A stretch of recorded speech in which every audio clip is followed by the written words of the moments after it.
I'm sure you're aware, but mountain biking involves a lot of kit.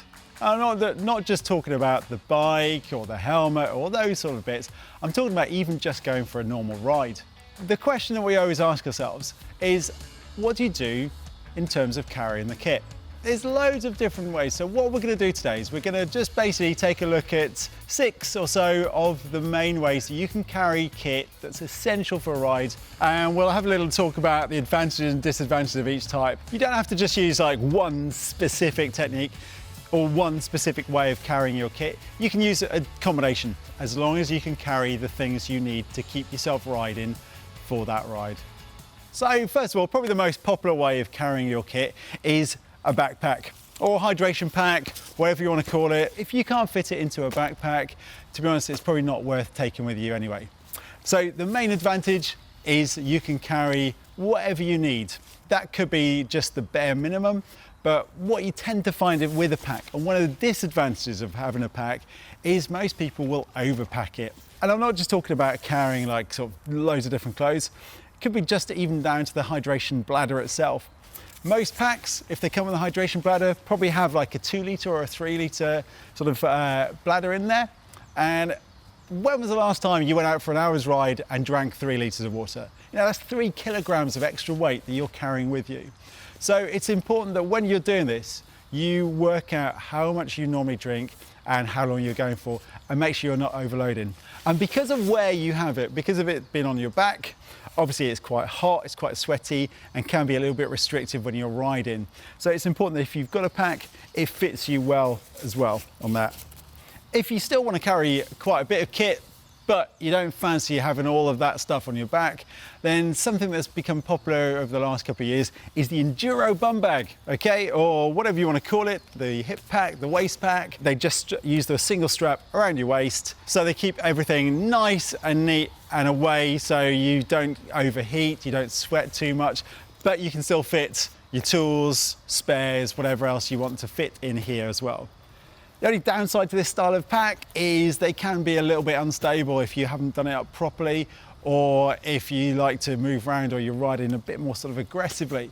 So again, just make sure that you've got it packed properly, you don't carry too much, and therefore it should sort of stay in place. So Enduro bum bag, another way of carrying all your kit.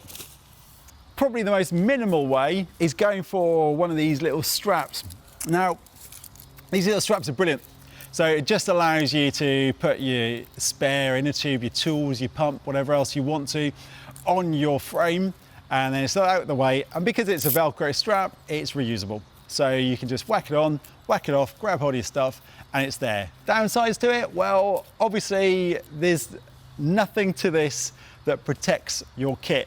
So, you know, it's gonna get covered in mud. You really can only carry the bare minimum. Obviously there's one thing missing with this as well, and that's your fluids. So if you're thinking about like using this type of system, you're gonna need something to carry that liquid. So either one of the packs that we just talked about a second ago, or going for probably the most bog standard way of doing things, your bottle cage. That's probably the best combination if you're gonna go for a short ride, or if you're doing an enduro race or a cross-country race, that style of thing. Another traditional way, but probably one that has fallen out of favour with the use of a dropper seat post, is the old saddlebag. Now, saddlebag's brilliant. Again, you can swap things around, swap it all over from one to the other.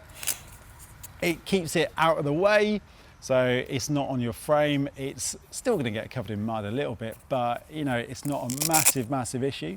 Obviously, if we look at this style, that's great if you just want to carry a little multi-tool and your wallet and so on. You're going to need a bigger one if you want to carry everything else. And in all fairness, thinking about this, you know, I don't think there's many that actually will allow you to fit a pump in there.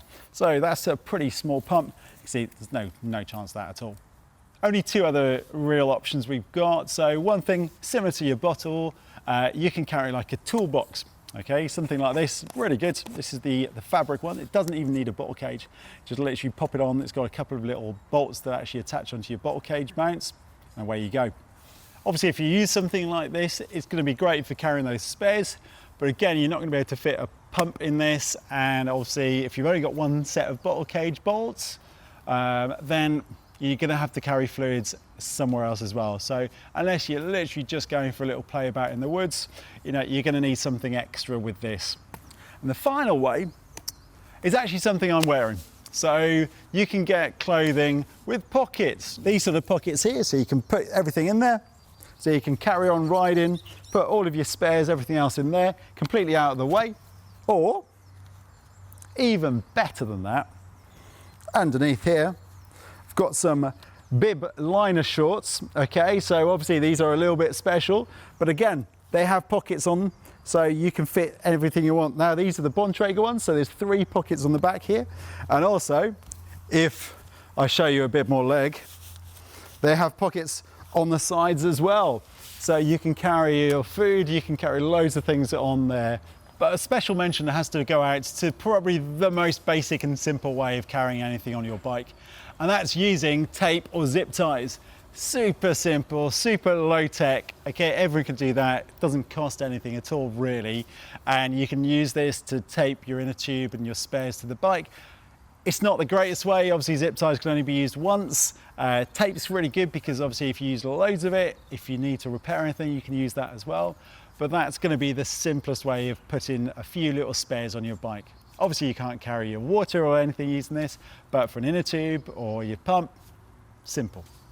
So there's a few different ways that you can carry things using packs, a few different ways of helping your bike carry the load for you. Personally, I tend to choose how I carry my kit depending on where I'm riding and for how long I'm riding. So said short rides, obviously I want to carry as little as possible, so either using some of the clothing or the bits on my bike. But if I'm going for a long day in the hills, then a pack is going to be the most important thing to carry. So thanks for watching, and don't forget to subscribe if you want to keep up with our latest content. And if you've got any comments or there's any other ways that you carry things on your bike, then let us know in the comment section below.